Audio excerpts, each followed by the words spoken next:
very much. Ladies and gentlemen, Eddie Mays and the Idle Red.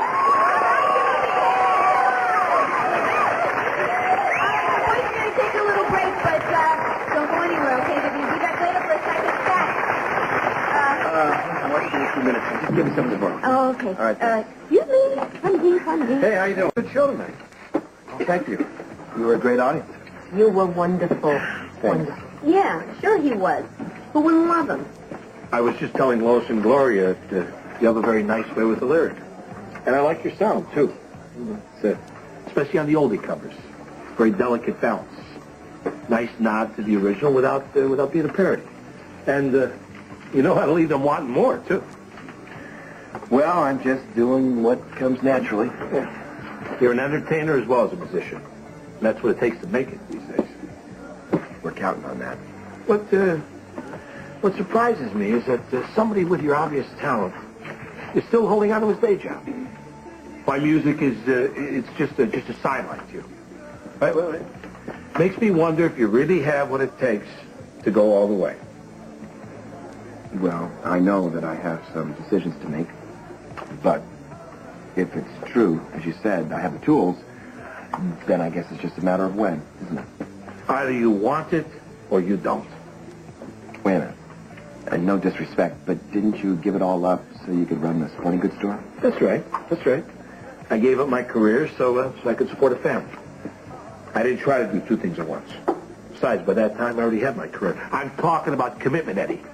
It concerns me, a guy who can't commit to his talent. Oh. Yeah, you see what I'm saying here? How do we know he's going to commit to anything else either? And where would that leave Lois? Wait a minute.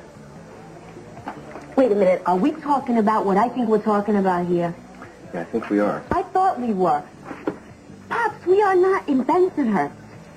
I am not 15 years old, and Eddie is not one of the boys from the neighborhood. Yep, this is true. So then lay off, would you? What is up with the third degree? Lois is right. Tonight is not the night for this. No. This is fine. Mr. Cerullo, I understand your feelings. I mean, why shouldn't you be protective of Lois? She's the most precious thing in the world to you, right? Well, let me tell you something. She is to me, too.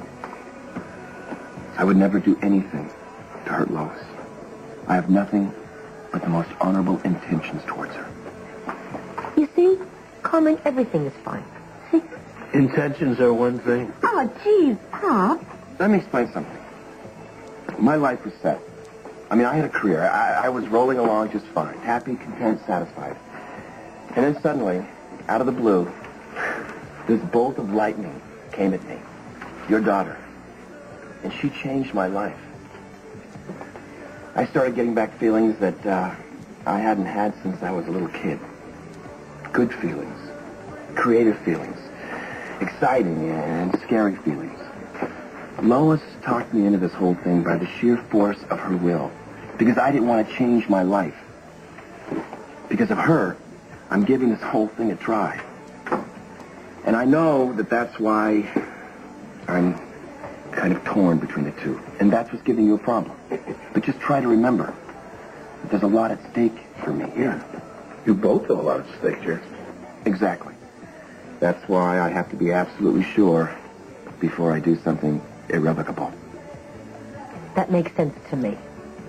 I don't know, Eddie. How long does it take for a guy to make up his mind?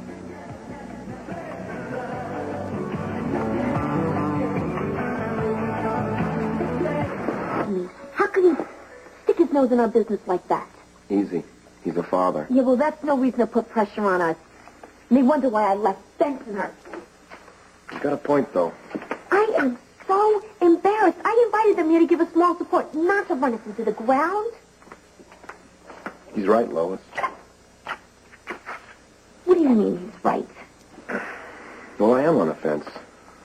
It's what I've chosen, but even to me, it's starting to feel like I'm stuck between a rock and a hard place.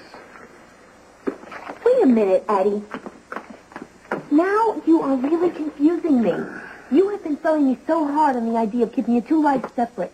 I know, but I realize I should make a decision about my music and about our future together. Our future together? I don't know what to do, but your father's right. I need to do something.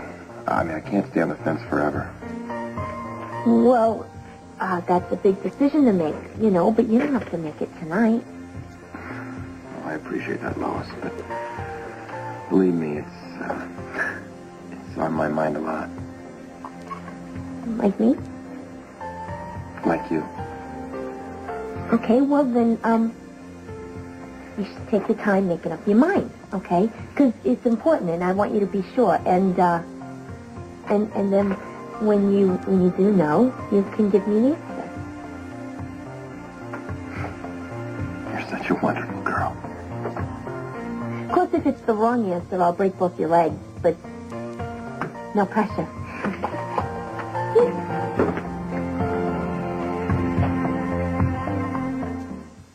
Lois, I'm serious. You deserve better than a part-time commitment. Absolutely right. I deserve everything I've ever wanted. But, you don't always get everything you deserve. And you know, of course, I'm not just talking about the band. I'm talking about us. Yeah. I'm talking about a whole way of life that I've grown very accustomed to. Yeah.